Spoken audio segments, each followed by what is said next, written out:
Então, a primeira coisa que a gente deve se perguntar, principalmente para quem não está acostumado nessa área, é se você precisa de um mentor, né? Essa é a regra básica. Muita gente fala, não, eu não preciso de uma mentoria, né? Eu consigo caminhar sozinho. Realmente, todo mundo pode caminhar sozinho, só que quando você tem uma mentoria, você consegue o objetivo num curto espaço de tempo. E a finalidade nossa é potencializar o seu resultado. Eu brinco o seguinte, que minha finalidade aqui é ver vocês indo embora o mais rápido possível, mas indo embora com a aprovação. E não indo embora pela decepção de uma não aprovação, indo embora pela tristeza, mas sim indo embora falando, encerrei um ciclo da minha vida. Porque a nossa vida é cheia de ciclos. E hoje você está aqui estudando, sentado ou acompanhando aqui no EAD, porque você está numa etapa da sua vida, ok? Então, a primeira coisa que você deve se perguntar é se você precisa ou não de um mentor. Para que a gente reflita sobre isso, eu trouxe uma pergunta básica. Qual é a menor distância entre dois pontos? Basicamente, quando a gente conversa sobre isso, qual é a menor distância entre os dois pontos? A gente lembra de uma reta. Então, numa primeira análise, a menor distância entre dois pontos é uma reta. Então, como você pode visualizar aqui, é você, e aqui é o seu objetivo. E se você visualizar aqui, eu coloquei nos planos ideais. No mundo perfeito, é uma reta. No entanto, né, não é assim que acontece. Se você verificar, né, num gráfico, você vai estar bem aqui. Você, inicialmente, quer que o seu crescimento, o seu conhecimento seja assim. Não é verdade? Todo mundo quer crescer. Todo mundo quer crescer ou dessa forma, ou dessa forma.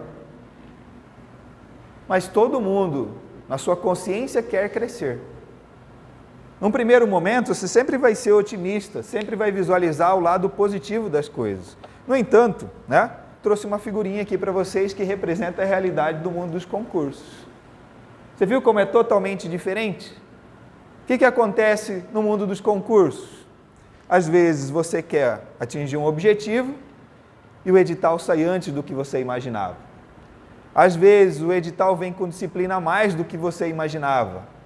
Às vezes o edital vem com disciplina colocando peso pequeno naquela disciplina que você conhecia muito e peso grande naquela disciplina que você nunca viu. Então, quais são as disciplinas que geralmente caem em concursos que a pessoa nunca viu? Em caso de concurso de bancos, conhecimentos bancários.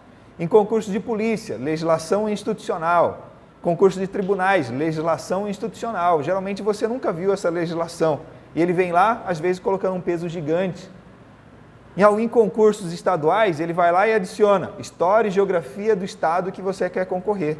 Então, ele vai adicionando um monte de barreira, onde vai dificultando você chegar no seu objetivo, que é a vitória aqui e descansar tranquilamente lá na beira da praia, na beira da piscina, né? Aí de acordo com o seu objetivo. Então, nós temos aqui vários tipos de declínios. Você começa a seguir, depois tem um declínio. Você recupera energia, depois tem uma leve queda, aí você vai recuperando energia. Então, basicamente, a vida do concurseiro, se a gente for transformar num gráfico, não é assim nem assim, apesar de que a gente queira dessa forma, mas não é de nenhuma dessas formas.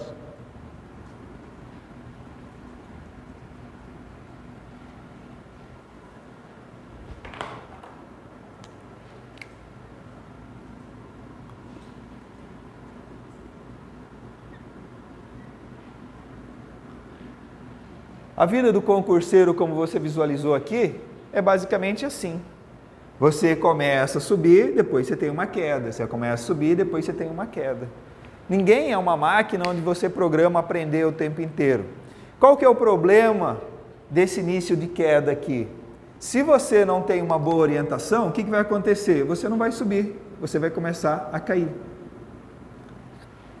E qual é esse momento? Quais são esses momentos aqui, Momento da prova. O que acontece depois que você faz uma prova? Você relaxa. Eu quero ficar um dia, 2 dias, uma semana, um mês sem tocar nos livros. Você relaxa. Qual que é o problema disso? Se você não tiver um bom planejamento, você vai continuar relaxando. E aí o seu conhecimento vai diminuindo. E o tempo vai passando, né? Aqui é o tempo. Aqui é o conhecimento. Então você sempre tem que ficar atento em relação a isso. Então a cada prova você tem que parar realmente, descansar para recuperar a energia da sua mente, mas você já tem que colocar uma meta, falando amanhã eu volto, daqui 2 dias eu volto, porque geralmente quando você está caminhando por uma prova onde você acredita que tem condições de passar, você começa a colocar a prova como prioridade. E aí você vai deixando coisas de lado, coisas de casa de lado, deixando a família um pouco mais de lado, deixando de repente alguma coisa do serviço de lado, para depois da prova você falar, não, agora eu vou conseguir. O que geralmente acontece quando está chegando uma prova? Ou vou pegar férias quando você está no serviço. Então, naturalmente, você vai deixar coisas do serviço de lado, você naturalmente vai tentar encontrar tempo. E aí você vai, depois da prova, naturalmente relaxar. Ok? Então, a gente já visualizou que a menor distância entre 2 pontos, inicialmente é uma reta, mas na vida real, nós não temos essa reta existente. Dando um pouco mais de continuidade em relação à ideia de uma reta, quando você visualiza um ponto, a distância entre 2 cidades, geralmente você faz uma reta. Mas nenhum avião vai em linha reta. Por quê? Porque a Terra não é plana. Então, considerando isso, o avião não vai em linha reta, e se você visualizar, ele não indo em linha reta, ele faz uma distância menor, mesmo não indo em linha reta. Ok? Então, a gente tem que trazer informações para vocês em relação à visão de mundo que você tem. Então, qual é a finalidade de uma mentoria? Trazer informações novas para que você absorva e reflita. Opa, eu não tinha conhecimento disso. Como isso pode acrescentar na minha vida? Como isso pode acrescentar na minha produtividade dos concursos públicos? E para finalizar, mais um exemplo de como a nossa vida não caminha em linha reta. A batida do nosso coração. A gente só segue vivo porque o nosso coração, o nosso coração está batendo e ele fica oscilando. Porque se ele estiver em linha reta, você não existe mais. Correto? E aí a perícia entra em ação. A gente não quer isso, beleza?